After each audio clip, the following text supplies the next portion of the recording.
Bonjour, je vais vous raconter une gestion de crise que j'ai personnellement vécue en 2012, avant le 11 septembre, peu avant le 11 septembre 2012. L'affaire commence par la venue d'un agent spécial du FBI venant du très gros centre qu'ils ont à Denver, dans le Colorado, et qui se rend physiquement auprès d'une installation que nous avons à Fort Collins, également dans le Colorado, et qui appartient à une filiale de Schneider Electric spécialisée dans la conception de systèmes de contrôle-commande à distance, ce qu'on appelle en général SCADA. Cet agent FBI explique aux responsables informatiques de cette entité, de cette filiale, que depuis quelque temps, on se fait exfiltrer des fichiers depuis un serveur situé à Baltimore. Et que cette affaire est très préoccupante pour le gouvernement américain, puisque il s'agit d'une filiale spécialisée dans les systèmes de contrôle-commande à distance, qu'on est avant le 11 septembre, et que l'hypothèse la plus pessimiste est une attaque et le prélude d'une attaque terroriste majeure aux États-Unis. Ces solutions-là, Schneider Electric équipant des grandes infrastructures, comme par exemple les pipelines aux États-Unis, et bien entendu, des virus bien conçus pourraient rendre dysfonctionnement ces installations et provoquer des accidents en chaîne. L'affaire, évidemment, est immédiatement jugée sérieuse et le processus d'alerte de Schneider Electric se met en place. Ce responsable rend immédiatement compte à sa hiérarchie, lequel contacte les personnes qui sont les permanents de la cellule de crise au niveau corporate, qui est située au siège social mondial du groupe à Rueil-Malmaison, près de Paris, en France. Nous sommes alertés et immédiatement nous convoquons l'équipe de crise. Cette équipe de crise est composée d'un certain nombre de personnes qui sont identifiées de façon permanente. Donc il y a la personne responsable de la communication interne, de la communication externe, il y a le directeur juridique et il y a moi-même en tant que directeur de la sûreté et en tant que coordinateur. Et très vite, d'autres managers nous rejoignent pour faire une première analyse de ce dossier. Et immédiatement décider un certain nombre d'actions. La toute première action, bien entendu, c'est de fermer les accès, tous les accès potentiels qui permettent aux hackers de récupérer ces fichiers. La deuxième action, c'est de faire un inventaire de tous les fichiers qui avaient été sortis du serveur, d'analyser les clients concernés et de contacter immédiatement ces clients de manière bien sûr très confidentielle au début. On y était d'ailleurs vraiment poussé et contraint par le FBI lui-même qui souhaitait à ce que l'affaire reste absolument rigoureusement confidentielle, au moins pendant les tout premiers jours. Et nous contactions donc ces clients pour leur expliquer ce qui se passait et leur demander de mettre en œuvre dans les plus brefs délais certaines actions destinées à renforcer les protections, changement des mots de passe, et très vite d'ailleurs on leur a envoyé des patchs informatiques qui renforçaient la sécurité informatique de leur solution.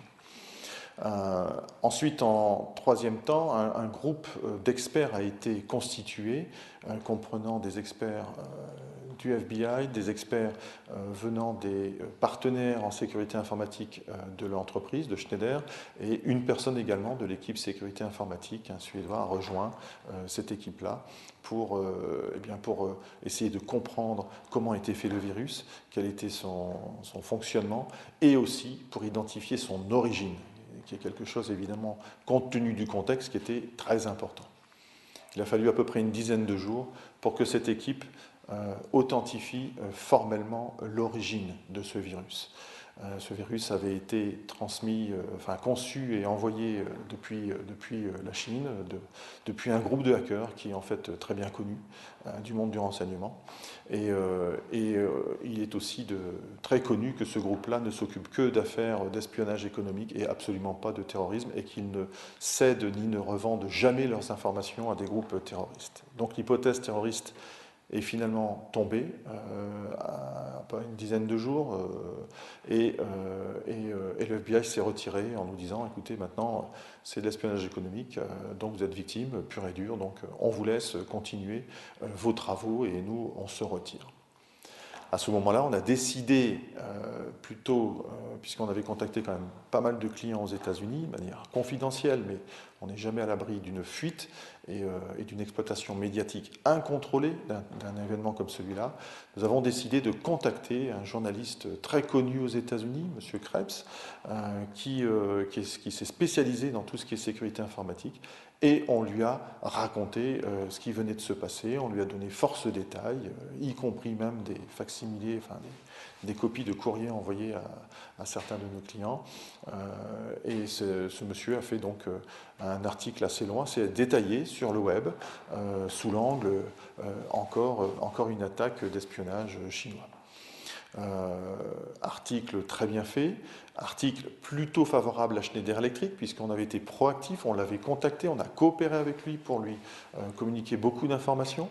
La planète entière a repris son article pour faire des articles spécifiques. Des milliers de journalistes se sont emparés de cette affaire-là. Ça a buzzé sur la toile pendant presque 2-3 semaines.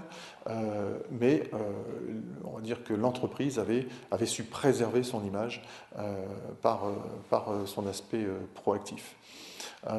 Ce qui a bien fonctionné aussi en termes de gestion de crise, c'est que d'abord, nous y étions préparés, nous avions un schéma d'alerte, nous avions une équipe, une organisation de crise au niveau du groupe, on a un schéma d'organisation qui est défini, on a une cellule de crise corporate qui dispose même de moyens spécifiques, une capacité de se réunir rapidement, avec des membres qui sont même répartis sur la planète, et nous avons pu prendre vite les décisions qui s'imposaient en termes d'action immédiate et puis en termes d'analyse et enfin derrière en termes on va dire de lancement d'un chantier qui a duré à peu près 1 an et qui consistait en fait à durcir toutes nos défenses informatiques sur l'ensemble des entités du groupe.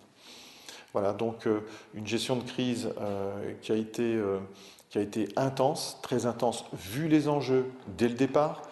Si de grosses catastrophes s'étaient produites aux États-Unis et qu'on avait pu associer le nom de Schneider Electric à ces catastrophes comme étant l'entreprise par qui c'est arrivé, par manque de protection, par éventuellement insuffisance technique, etc., c'eût été pour nous absolument, d'un point de vue de l'image et pour nos activités, c'eût été catastrophique.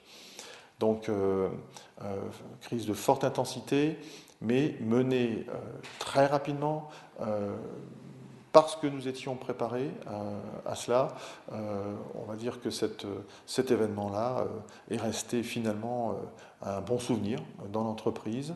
Le directeur de la sécurité informatique chez nous, qui avait rejoint la cellule de crise dès les premières minutes, a souvent été sollicité pour des conférences à l'extérieur.